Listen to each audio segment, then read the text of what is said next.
said, run when you hear that. You better run when you hear that. I said, Run when you hear that. You better run when you hear that.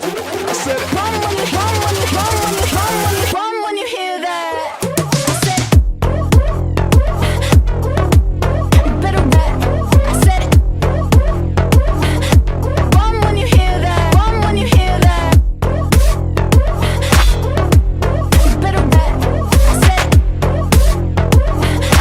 run when you hear that. Run when you hear that. Up until now, we've mostly talked about countries. Some of them might have intrigued you, while others could have left you a bit cold. So what, in your opinion, could be the most livable capital city in the world? What are the essential characteristics that a country's capital should definitely have? In previous videos, we went on a journey in various regions of Russia.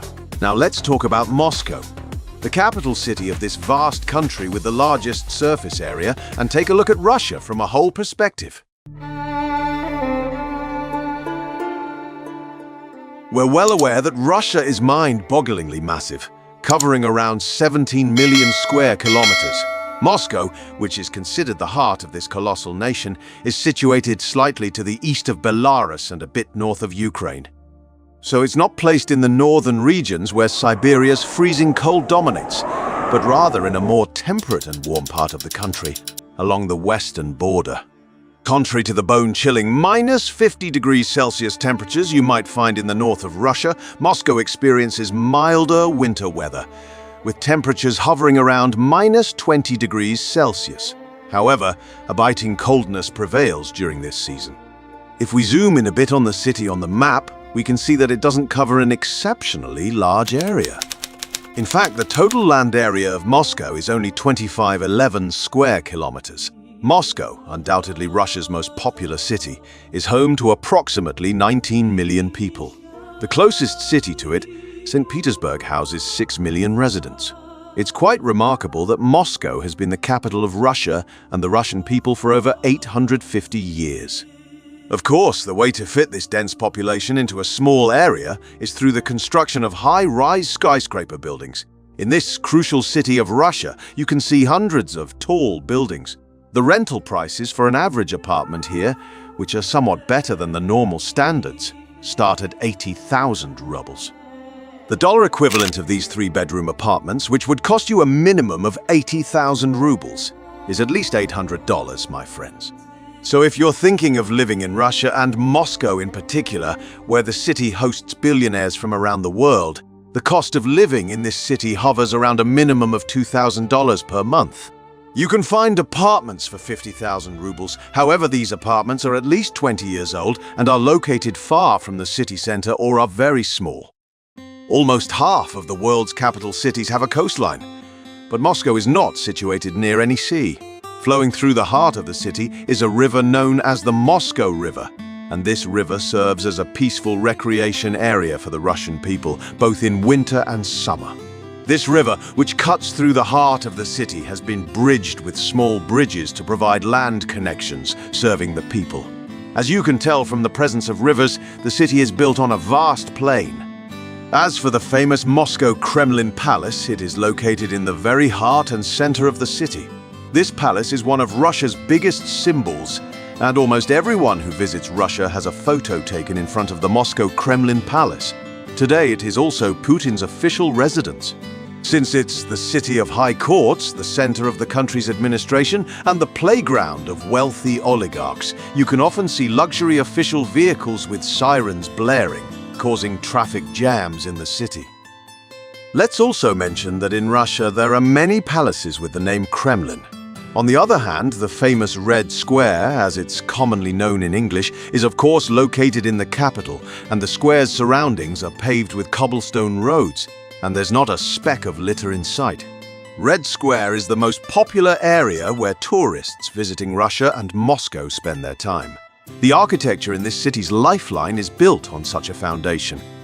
The square here is so vast that when presidents like Putin make speeches or on national celebration days, Red Square is filled to the brim with millions of people. Another symbol of Moscow, the historic St. Basil's Cathedral, stands proudly in this red square and is one of its greatest icons. Currently, there's not a heavy influx of tourists from abroad to the square. The reason for this is Russia's chilly diplomatic relations with the West, and Western airlines have reduced or halted their flights to Russia. However, Russia's large domestic population and abundant resources keep them from being too dependent on the outside world. Therefore, their capital is never an empty and quiet place at any time of the year. The biggest indicator of this is the never-ending festivals held in Moscow. If you're lucky, you might stumble upon these eye-catching festivals when you visit. These festivals may be ordinary for the locals, but I'm sure they'll be quite intriguing for those coming to Moscow from the outside. Today, much of the world is still experiencing the summer months, and in Moscow, people are still strolling around in short sleeves. If I were to show you a bit of the bustling life there, I can say that the city is extremely lively both during the day and in the evening. Despite the impacts of history, Moscow offers an active and comfortable way of life. People fill the streets of Moscow with their groups of friends, and almost no one walks alone. Some sit on benches with their friends, some excitedly share stories in cafes, and others have their photos taken by photographers in the streets. The photography part is important because when you go to Moscow, you might come across something you don't see very often. In the city center, you'll find photographers wandering around with professional cameras, capturing the beauty-conscious Russian people for a fee. This way, the people being photographed have immortal memories, and someone else earns a living. In fact, some photographers have raised the bar so high that they choose a busy spot in the city, set up a backdrop, and provide a more professional background for those who want to have their photos taken.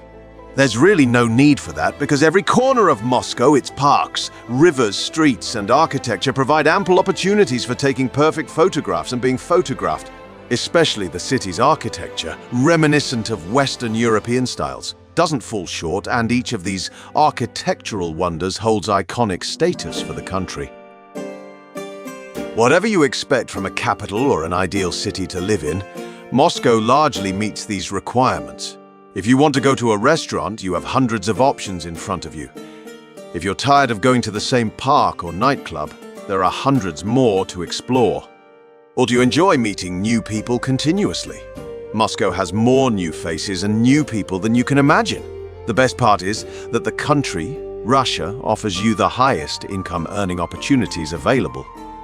If you want to live in such a vibrant city with magnificent architecture today, you'll need a net income in the range of $4,000 to $5,000 per month in Moscow. Otherwise, Moscow's luxurious lifestyle could strain your budget. If Moscow is too expensive for you, but you still want to be in close proximity, the city of Vladimir just east of Moscow might be an option.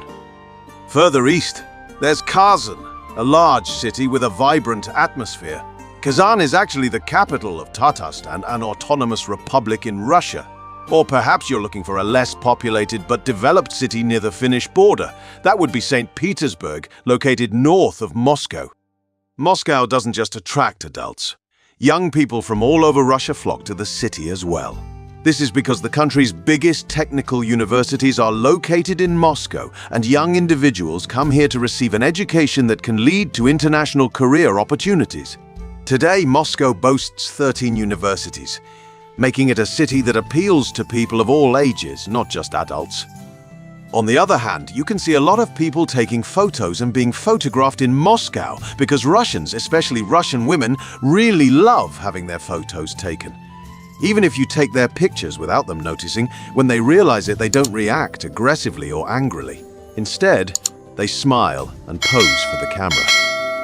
Indeed, Russians often have their phones in hand, constantly taking photos of themselves, even if you're not photographing them. It seems that Russians don't just seek approval from the outside world, but from themselves as well. When you look at people's faces, you can clearly see the characteristics of the Slavic race. About 8 out of 10 people have fair skin, and they are often blonde. Consequently, many Russians have blue or green eyes. Beauty, of course, is subjective, but there's no denying the global fascination with the Slavic look.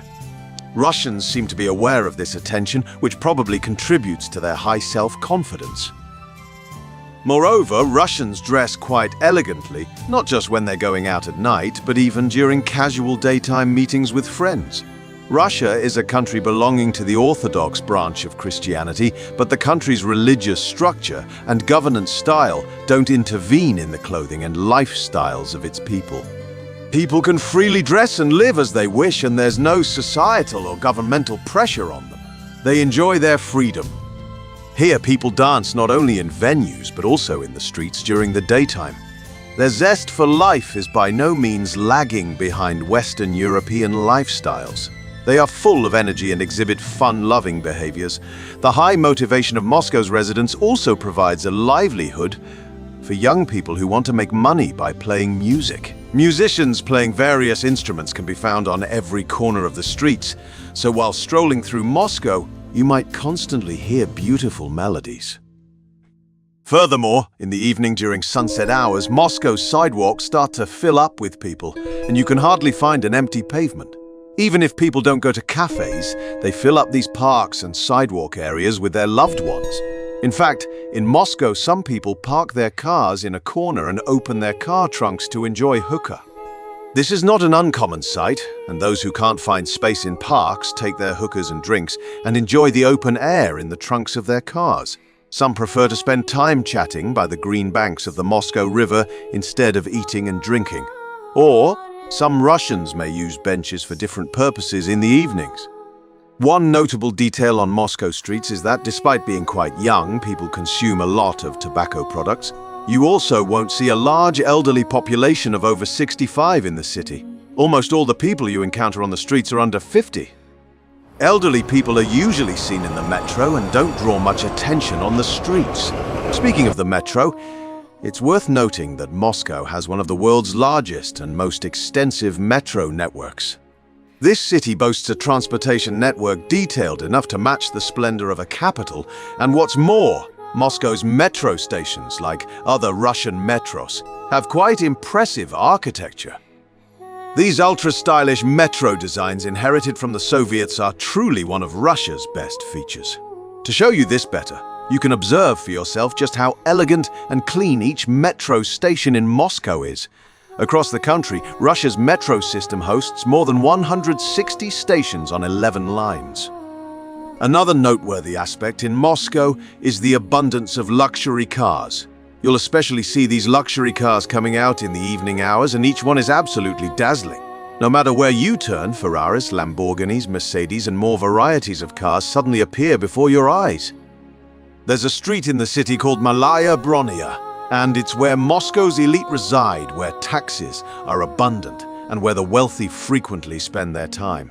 So, in Moscow streets like Malaya and Petrovka, you can see the most expensive branded shopping centers and the most luxurious vehicles. In the evenings, you can immerse yourself in the traffic and crowds of these streets. Furthermore, due to Moscow's cosmopolitan and multinational composition, even if you don't speak Russian fluently, you can overcome communication issues with your English. The city's multinational makeup also means it offers dishes that match your palate when it comes to its food culture. Additionally, Moscow's bustling streets are among the most frequented areas for newlyweds. People often choose Moscow's elite neighborhoods for their wedding celebrations.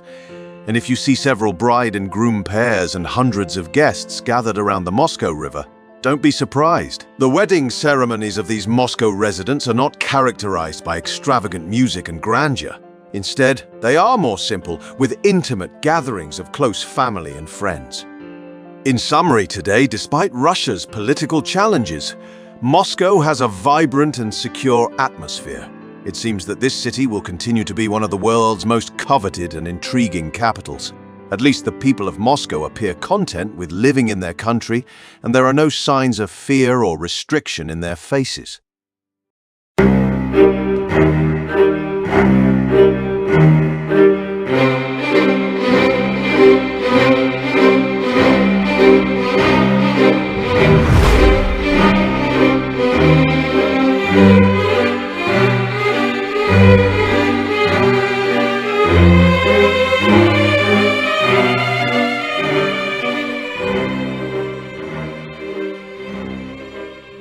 If your country isn't extremely small, chances are there's another popular city aside from the capital.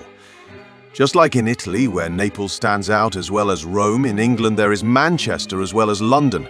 Spain boasts Madrid and Barcelona, and in Russia, St. Petersburg takes the spotlight aside from Moscow.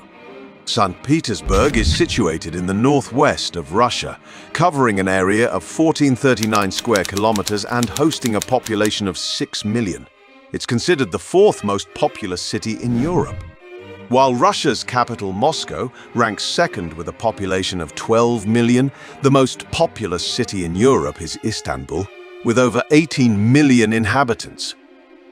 St. Petersburg is sometimes even more favored than Moscow in Russia. This is because of its geographical location. It's the closest mega-Russian city to Europe. Not only is it right below Finland, but it's also just a 2-hour drive from Baltic countries like Estonia. So a resident of St. Petersburg, with the right documents, can find themselves in European countries within 1-2 hours, enjoying an active life between Russia and Europe. Another advantage of the city over Moscow is its excellent access to the sea. Remember, Moscow only has rivers passing through it, but if you look at a map of St. Petersburg, you'll see that the western edge of the city opens up to the Gulf of Finland. Beyond the Gulf of Finland lies the Baltic Sea, of course. The presence of the sea is one of the most powerful factors that can make a city popular. This is because the number of activities to do increases with access to the sea. For instance, Russians can head to the beaches of St. Petersburg for a swim, but such an opportunity doesn't exist in Moscow. People in St. Petersburg can take leisurely walks with their families on the city's beaches, especially after the evening rush hour. Residents can enjoy the sea air and relieve stress on the city's shores. If only the summers in St. Petersburg were longer, it could have been one of Russia's and the world's biggest vacation cities. Unfortunately, the summers here come and go quickly, meaning the weather cools down rapidly. Furthermore, not only does the sea flow through the city, but a river does as well. This river is called the Neva River, and it comes from Lake Ladoga to the east of St. Petersburg, splitting the city into 3 branches before flowing into the Gulf of Finland. This creates a situation where the western part of St. Petersburg is actually comprised of islands. Each of these islands has its own unique name. One of them is called New Holland. Like in New York, these islands are connected by bridges, making the city a cohesive whole. In total, there are 42 islands and islets in the city. In addition to the islets, St. Petersburg is known as Russia's Venice with its 55 canals and nearly 500 bridges. Alongside these canals, you'll find many grand houses in a yachting style. These houses often serve as residences for the country's wealthy elite, or are turned into investment hotels. Some of these buildings have been left vacant by their owners as they are considered outdated compared to the modern era. The price tags for these buildings, especially the ones in need of renovation, can be truly staggering, reaching around $50 million for some of them. Another captivating aspect of the city is its experience of white nights. No, I'm not talking about the lively nightlife you might find in places like Thailand where the night never seems to end. The white nights here are a natural phenomenon that occurs in areas near the polar circles. I mean nights where the sun never quite sets. During the summer months, daylight in this city can last for over 19 hours. The sun rises around 3 in the morning and sets around 11 at night. Take a look at these scenes. They belong to the middle of the night, yet the sky is not dark. St. Petersburg is the city closest to the Arctic Circle, making this phenomenon more pronounced here compared to places like Sweden or Norway. Russians celebrate this period, which starts in May and lasts until July, with numerous events and festivals turning the city into an entertainment hub. Music, dance, light shows, and various visual spectacles transform the city into one of the world's premier destinations. So, it's safe to say that this city doesn't sleep during the summer. However, if you're someone who can't sleep in the light and dislikes noise, especially during the summer months, staying in St. Petersburg might prove to be a bit challenging. Russians have marketed this phenomenon so beautifully to the world that before the war, millions of people from around the globe would visit St. Petersburg every year just to witness the white nights firsthand and see the stars in the brightness of the night. In fact, we're only just beginning to realize how special St. Petersburg truly is. This place had immense potential even during the time of Imperial Russia. It served as the capital of Imperial Russia for a full 200 years. It was founded by Russian Tsar Peter in the early 1700s. Originally, the city was nothing more than a swamp. The name Peter in the city's name comes from Tsar Peter's name, and Berg is derived from the German word for castle. Peter, having traveled throughout Europe, was deeply inspired and particularly enamored with Venice. He envisioned St. Petersburg as Russia's version of Venice and set about creating a city of canals. He saw St. Petersburg as Russia's gateway to Europe and invested heavily in the city for this purpose. For instance, the city's first university was established in 1724, and since then, over 40 universities have opened their doors for education and research in St. Petersburg. Even today, the city continues to attract students from all over Russia and is home to some of Russia's top engineering and technical universities, alongside Moscow. The most famous and long-standing university in the city is St. Petersburg State University. If you have an interest in the history of World War II, some of you may have heard of a city named Leningrad and the sieges it endured during that period. Leningrad, which suffered immense tragedies during World War II, resisted sieges for 900 days without giving in. Well, that very Leningrad is none other than St. Petersburg, my friends. In 1924, it was renamed Leningrad in honor of Lenin shortly after his death. The city retained the name Leningrad during the Soviet Union era and was only renamed back to St. Petersburg in 1991 after the dissolution of the Soviet Union during Boris Yeltsin's government. That's why this city is not just an ordinary one for Russia and is well known throughout the world. The city has been so well preserved throughout history that it encapsulates many aspects of Russia, both from the imperial era and the Soviet period. The most significant evidence of this heritage is the magnificent buildings that adorn the city with its unique architecture. I bet when you visit St. Petersburg, you'll never want to put down your phone or camera. With every step you take, you'll encounter architectural marvels more beautiful than the last, and you'll either take their pictures or pose in front of them. The incredible architecture in the city is often in shades of white and brown, adorning the main streets from end to end. St. Petersburg is not just competitive with Moscow. It surpasses many capitals in European countries. Nevsky Prospect, which is the heart of the city, is like the lifeline of St. Petersburg. In the historical and architecturally adorned Nevsky Avenue, you won't spot a single piece of litter on the streets. This area is the most prominent and consistently well-maintained part of St. Petersburg. The architecture you're witnessing, steeped in history, often harks back to Russia's imperial era. Each building has its own story and significance. Hence, the city is visually stunning and can easily rival Moscow in terms of aesthetics. The streets are bustling with people, especially during working hours, and you'll see plenty of people and cars moving from one place to another. However, what truly elevates your visual experience in St. Petersburg isn't just the clean streets and architecture. It's as if the most beautiful people in Russia gathered here, alongside Moscow. Russian people are either spending time with their friends in cafes or taking plenty of photos of themselves.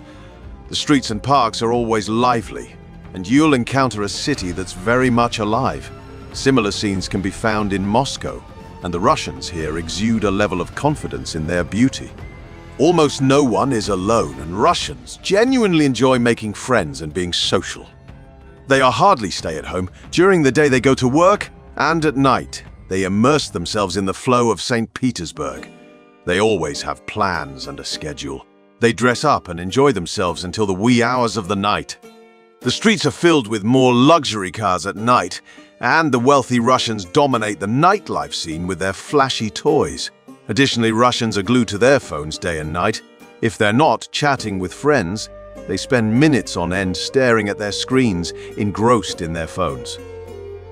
If you observe how crowded the parks in St. Petersburg are in the evening and on weekends, you can see that these people truly embrace life. Since the city doesn't have a problem with park and green space availability, you can easily spend time with your loved ones in any of the numerous parks.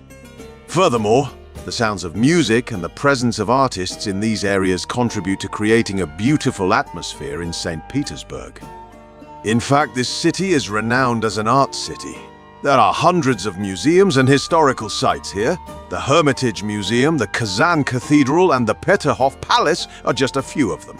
Especially when it comes to Russian architecture, the Kazan Cathedral is one of the most magnificent structures that comes to mind.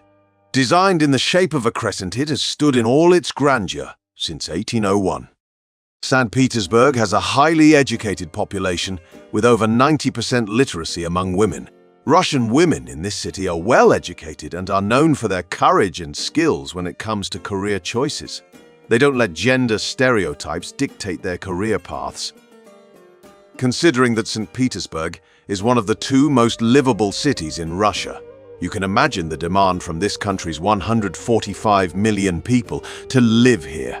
Consequently, rental prices in this city have increased almost as much as in Moscow. If you check rental prices for apartments on Russian real estate websites, finding a place for less than around 75,000 rubles per month is nearly impossible. The average prices for these apartments can easily go up to 150,000 rubles. To give you an idea, 100,000 rubles is roughly equivalent to $1,000. So if you plan to rent a two-bedroom apartment in St. Petersburg, be prepared to spend around $1,000. If you find these rental prices too high and are willing to live just outside the city, small towns like Kudrovo have been built nearby. These areas are home to people who work in St. Petersburg but choose to live in less expensive high-rise buildings in quieter areas. While some residents of St. Petersburg do earn good salaries to afford these high rents, a significant portion of the city's millions of inhabitants may not even earn $1,000 a month. Therefore, multiple family members often work together to cover rent and other expenses. People may appear well-groomed, but they don't necessarily enjoy a luxurious standard of living. To maintain a comfortable lifestyle in this city, an average family typically needs to earn at least $3,000 a month. Transportation in the city is generally done by subways and buses.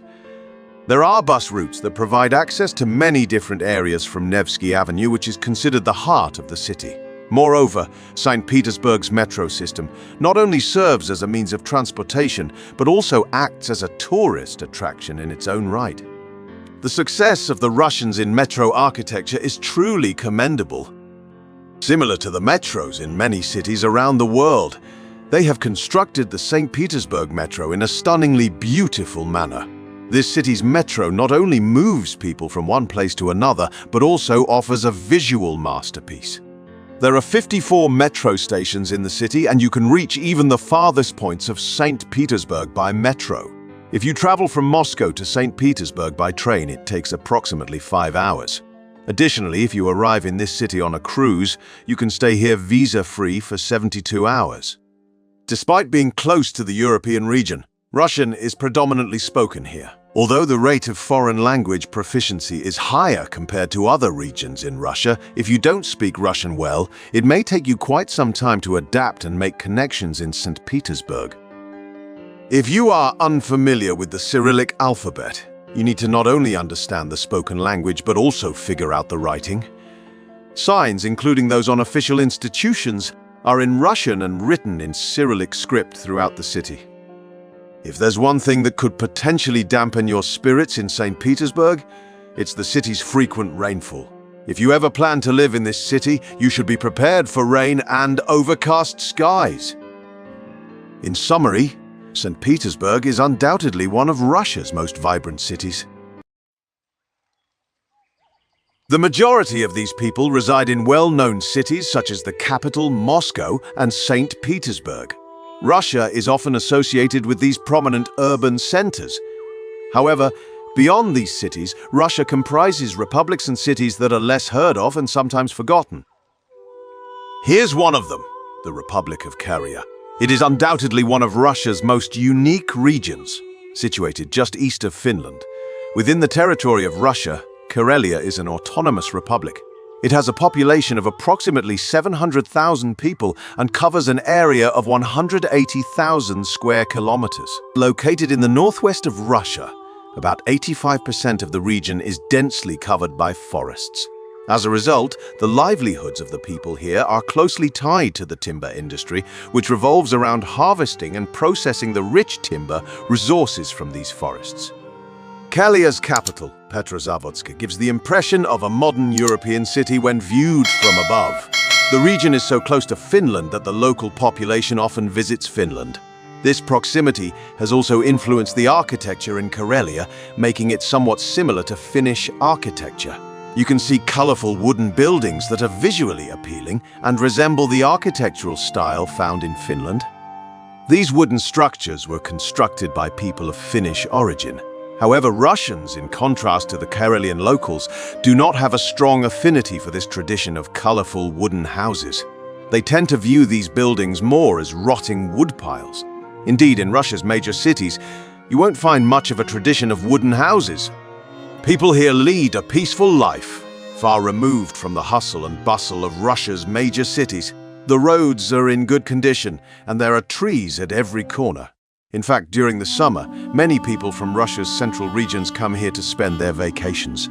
Looking at the map, you can see that the eastern part of Karelia has a coastline, where areas suitable for swimming have been developed. Karelia also boasts a special place called Kizy Island, which is one of the most serene and stress-free locations in Russia.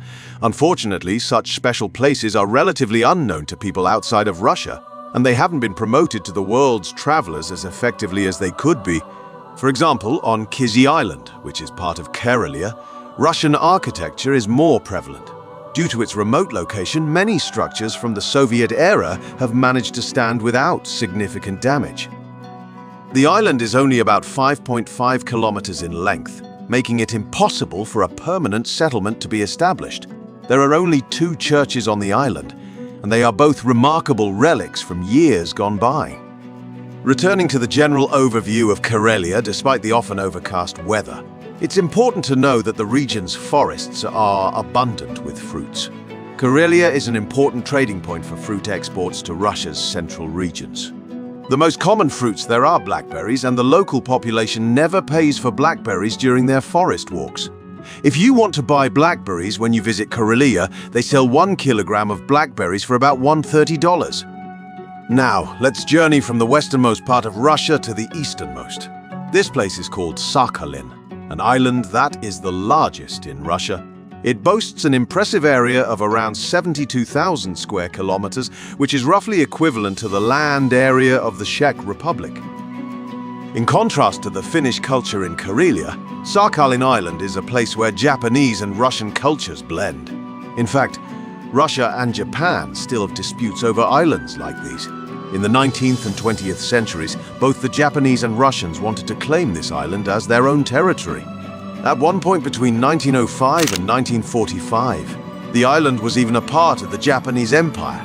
However, after World War II, when Japan was weakened, Russia took advantage of the situation and took the island from Japan, incorporating it into its own territory. Today, the southern part of Sakhalin Island faces another island that belongs to Japan. The distance between these 2 islands is only about 43 kilometers. While the region boasts stunning natural beauty, its remote location at one of the world's farthest points means it doesn't receive many visitors. Even getting to Sakhalin Island from within Russia is challenging, requiring hours of plane travel. Russia's currently weak diplomatic relations with the rest of the world have further hindered the discovery of islands like Sakhalin on a global scale. Nowadays, those wanting to reach Sakhalin Island from the Russian mainland must take a ferry, as there isn't much demand for permanent settlement. This is partly due to the fact that this island group, including Sakhalin, is located in a region prone to some of the world's largest earthquakes. While the Japanese are more accustomed to such earthquakes, the Russians less so. Therefore, most people visit Sakhalin Island for sightseeing rather than permanent residence. The influence of the Soviet era is evident in this vast island, as it is throughout Russia. There are numerous Soviet-era ruins on the island, which are now completely abandoned. The people living on the island lead a typical village-town life, making their living primarily through fishing along the island's coasts. There is an abundance of bird and fish species on the island, and you might even spot seals. If you want to get a bird's eye view of the island, you can take a cable car ride in Sakhalin. On the abandoned lighthouse on the island, birds have now made nests, taking it over from humans. Apart from this beautiful island, there is a neglected city in Russia that you can see on your way to St. Petersburg. This place, called Kudrovo, is a place where Russia's tallest concrete buildings are built, creating a lifeless environment. Those who work in St. Petersburg live in Kudrovo to avoid the high rents in the city. In other words, Kudrovo is one of the places in Russia where mass housing designed for low-income families is most prevalent. These buildings, constructed by government-supported contractors, are known for their poor construction materials and designs that lack architectural flair. The apartments inside are typically smaller than 80 square meters. As people walk through this city, they appear like ants amidst the towering skyscrapers. Not only people, but even cars seem quite small when you take a bird's eye view of the town. Each building in Kudrovo is around 20 stories high, which might not seem like a great option for those who fear heights. Each housing complex accommodates an average of 3,700 apartments, highlighting the extreme level of urbanization here. However, the people in this area might be luckier compared to other regions in Russia. At least they have newly built, clean homes and decent roads. But not everyone is as fortunate. For example, consider Krasnodar, a city with a population of around 700,000. It covers a tiny area of about 339 square kilometers, making it a densely populated city. It's not a forgotten corner of Russia. It's located in the North Caucasus. The city's main streets are reasonably livable and well-maintained. However, in some streets during winter, the roads turn into real swamps. Even the asphalt looks as old as the buildings, and the electrical cables give you the impression of an underdeveloped city. The bad part is that it's now raining, and the people of Krasnodar don't have asphalt roads like Kudrovo, so they're walking on muddy surfaces. The city's biggest issue is the soft ground, which turns into a quagmire during heavy rain. Some areas of the city give the impression that the roads were forgotten when the buildings were constructed. Russia is such an immense expanse that wherever you cast your eyes on the map, you encounter a wealth of detail and diverse landscapes. Take this place, for example, the city of Magadan, which hugs the Sea of Okhotsk. It's one of the furthest outposts in Russia, located in the Far East, and has a history dating back to the Stalin era. Mention Magadan to Russians and images of bone-chilling cold, gulag labor camps and rugged rural landscapes come to mind. The city is home to approximately 100,000 people, yet it boasts hundreds of ghostly buildings. It's almost perpetually blanketed in a pristine coat of white snow, with buildings donning various shades of white. The cold here is so intense that people store their food outside their windows, rendering refrigerators almost obsolete. This is one of Russia's less invested areas, and due to limited demand, new buildings aren't sprouting up in the city. Nevertheless, it's claimed that the bus stops and vistas here offer some of the world's best bus stop views. Recently abandoned buildings still contain the belongings of those who once called them home. The overall condition of inhabited buildings mirrors this description.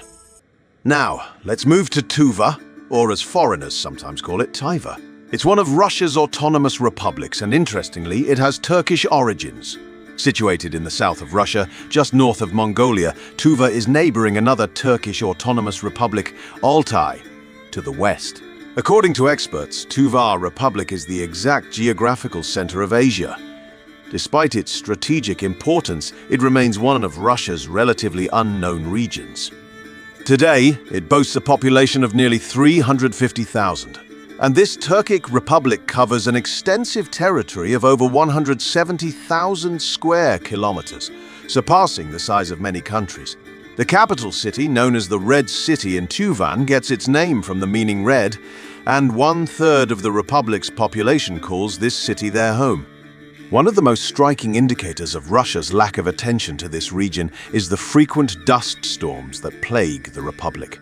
With streets and roads often left unpaved, even the slightest breeze can whip up blinding dust clouds. If you take a stroll in the capital, Kayseri, you'll notice that many of the roads are not even asphalted. Moreover, Tuva is one of the regions within Russia where air pollution is at its peak. The use of coal for heating in the area results in the skies being veiled in a greyish haze. Overall, Tuva exudes the aura of an underdeveloped town. Houses often resemble rustic wooden cottages, and the cars in use seem to have stepped right out of the pages of history, dating back 20 to 25 years. While new buildings do exist, they aren't necessarily in the best condition either. As an example, a children's park has been set up atop construction debris, forcing kids to play with dusty equipment. Even what we'd call new buildings have quite underwhelming entrances, resembling more of a warehouse entrance than that of an apartment building. It's worth noting that homeless individuals sometimes sleep in front of these apartment buildings. Additionally, there are unfortunately discarded garbage bags left in the middle of the streets with no garbage containers in sight. In the local parks, you'll also find Soviet-era playground equipment. It seems that the Russian government may not be investing much in Tuva, nor allocating resources to the area. However, Tuva's woes extend beyond pollution. Unemployment is a significant issue. High unemployment rates have also contributed to an increase in crime. With a population of around 350,000, Tuva witnesses approximately 8,500 crimes each year. While the official unemployment rate in the Republic stands at 12%, locals assert that the actual rate of unemployment exceeds 25% of the population.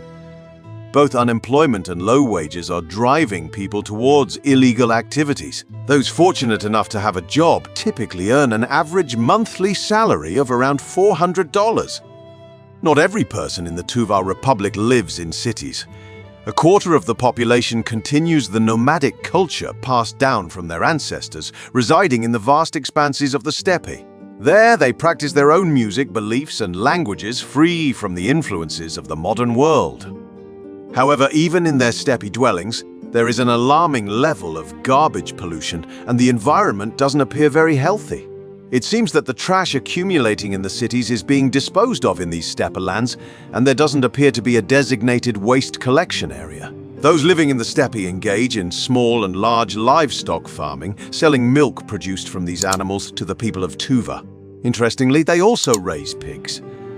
The people of Tuva adhere to ancient shamanistic beliefs rather than Islam, so they have no aversion to raising pigs.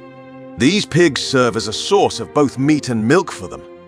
Russia, of course, is not limited to just this. It harbors numerous unexplored and unique regions.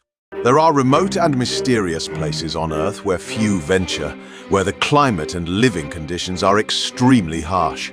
Some of these places, despite their historical significance, have fallen into disrepair and neglect. One such place you may have heard of is the city of Vorkuta. Today, it's one of the northernmost cities in Russia and among the most remote settlements in the world. The city is so far north and isolated that for more than half the year, it experiences shades of grey between the black and white in the sky. In fact, until relatively recently, Vorkuta was a strategic location within the Soviet Union and a significant mining center, particularly for coal. However, with the collapse of the Soviet Union, Vorkuta's decline began and coal mines started closing one after the other. As a result, over the past 30 years, 2/3 of the city's population migrated to different parts of Russia. Today, it's estimated that there are only around 10,000 active residents in this city, which covers an enormous area of 24,000 square kilometers. To put that into perspective, this city's area is larger than many countries and major cities around the world. This low population density has truly turned Vorkuta into a ghost town. Russia's current geopolitical situation, characterized by weak global relations, makes it even more challenging for such remote cities to be visited or for permanent settlements to be established there. It seems that the current Russian government is not investing adequately in these small settlements and is allowing them to be forgotten. Today, Vorkuta lacks basic amenities like hospitals, universities, or major supermarkets. In fact, there isn't even a proper highway leading to the city. The only connection to the outside world is a train track, and even that was constructed by inmates of the Soviet-era Gulag labor camps. Before these prisoners built the railway, they arrived in Vorkuta by navigating the rivers in boats. For those who want to reach the city from Moscow today, they have to endure a grueling train journey that takes a whopping 45 hours or approximately 2 days non-stop. It's quite an ordeal, my friends. While there is an airport in the city, the dismal and harsh weather conditions of Vorkuta make it challenging for the airport to provide regular services. Furthermore, there's hardly any demand for flights to this remote location. Before we delve into the present-day scenes of life in Vorkuta, it's essential to touch on its recent history. This city was, in fact, the very location of those infamous Gulag prisons during the Soviet Union era. Ordered by Vladimir Lenin and later intensified under Joseph Stalin's rule from the 1930s to the 1950s, Vorkuta was a labor camp. Politicians and city dwellers who opposed or criticized the Soviet regime were exiled here as a form of punishment. These individuals were not only isolated from society, but also subjected to forced labor in coal mines to serve the regime. The working conditions in these camps were so severe that those exiled to Vorkuta could not withstand the harsh cold, which could drop to 50 degrees Celsius and the grueling treatment. In the first 30 years after the gulags were established, according to some sources, approximately 1.7 million people, or according to others, more than 3 million people, perished in the midst of these harsh conditions. The gulags were closed by the state a few years after Stalin's death, around 1960. An attempt was made to create a new life there. In fact, after the 1960s, Vorkuta was on its way to becoming a modern Russian city with luxurious Soviet-style buildings and businessmen coming to the city. Those looking for work in Russia could easily find jobs in significant industrial cities like Vorkuta. These people also received social incentives such as rent assistance from the government. With 13 major active mines in Vorkuta, it became a place not only exporting coal to Russia but to the whole world. Coal mining met the significant fuel needs of the past 100 years. However, over time, Vorkuta, a city that had such a bad image among the Russian population, became a place where people no longer wanted to endure. In the eyes of Russians, it lost its value again and people became averse to staying here. The 13 active mining companies in the region began to close their mines one by one. The closure of the mines, which was the most important job market in the region, also harmed the small businesses that catered to the needs of the people working there. The main reason for the closure of the mines in Vorkuta is the advancement of world technology, which made the Vorkuta mines worthless. In other words, while coal was an amazing source of fuel for heating, factories and machines 5,100 years ago, the discovery of natural gas and oil fields in places like Qatar and Kuwait in the modern technological age diminished the importance of coal. Countries shifted their focus to technologies powered by oil resources discovered in Arab countries rather than using old machines powered by coal. Therefore, Vorkuta couldn't escape its bad image from the Gulag era and couldn't become a modern, developed city. Today, there are still statues of Soviet leaders and buildings from their era in Vorkuta. When you look at the city from above, you won't see any signs of new construction or movement. There's no traffic or crowds to be seen. The city is like a horror movie set in pale colors, reminiscent of a place where ghosts would live. In reality, many buildings are still reasonably intact and look elegant.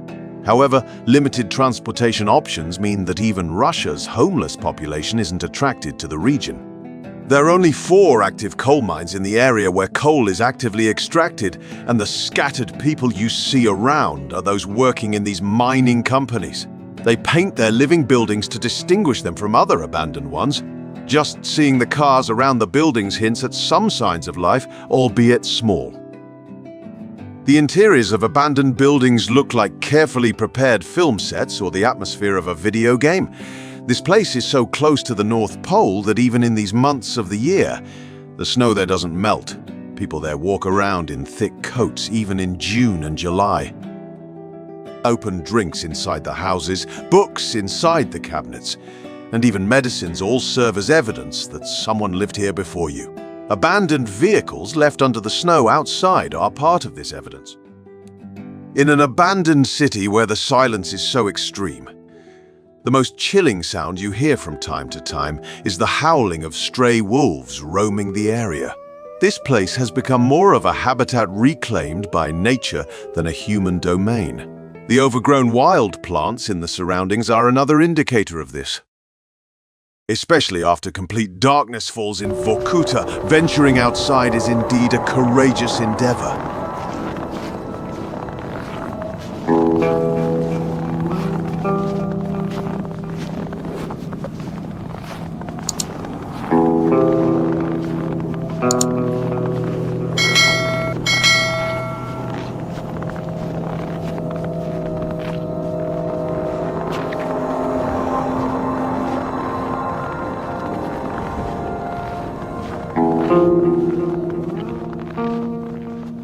While outside, even the faintest noise can make you break into a cold sweat. This is because you can't see anything beyond 20 meters around you and the entire city is engulfed in darkness.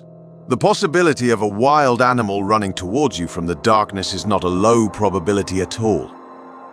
Perhaps the most beautiful aspect of Vorkuta is that it preserves all its originality from its era without any alterations. The reliefs on Soviet buildings, the vertical neon signs, they all stand as if it were just yesterday. This place could easily be turned into a perfect museum city of the recent century. One of the rare infrastructures that still function in the city apart from people is its traffic lights. Even they are a relic of the Soviet era, as the traffic lights aren't even mounted on a pole. Similarly, the bus stops are far from modern and can be likened to trash containers, so to speak. Actually, the presence of active bus transportation in this abandoned city seems like a privilege in itself. There's no good hospital in the region, nor is there a university. If these people suffer from a sudden illness, it doesn't seem possible for them to find a solution in Vorkuta. Furthermore, although the apartment buildings where people live have functioning heating systems, the pipes from the abandoned units in the building are frozen. So hot water or heat cannot be transmitted to the other occupied units. There are vehicles moving around in the city, but they too are limited to those sent here by trains. In other words, they only work within Vorkuta. Food and medicine supplied to the residents in the region are also carried out through these trains. The city's residents are generally people aged 50 and above who are helpless and poor. Young people who come of age don't stay here, they seek a better life by immigrating to Moscow and Europe, even if it means leaving their families behind. Because there are only mining jobs here, and the frequent accidents in the mines lead young people to seek opportunities in other cities. Indeed, when you examine the cemetery in the region, the photos of those who have lost their lives belong to very young individuals. These people have lost their lives in the active 4 mines in the region over the past 20 years. When you review the reports of the deceased from open sources, reasons such as mine explosions, methane gas, falling rocks, and falling from heights are mentioned. Still, if you ever consider settling in Vorkuta in the future, let's also talk about the real estate market there.